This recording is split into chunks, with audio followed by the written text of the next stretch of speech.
Welcome, here I've got Denver device and I'm gonna show you how to turn on and off the camera shutter sound on it. So at first we have to tap on a camera button here to open this up. And as you can see, for now we are in the standard photo mode, so let's go to more advanced options. We can do it by tapping on this button here from the left at the bottom.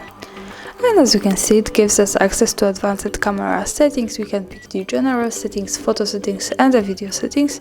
So for now let's go to the photo settings at the center. And from here let's slide down to the end. As you can see here we have the shutter sound option.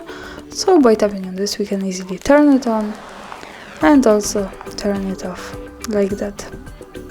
So this is how it works here. Thanks for watching, subscribe our channel and leave the thumbs up.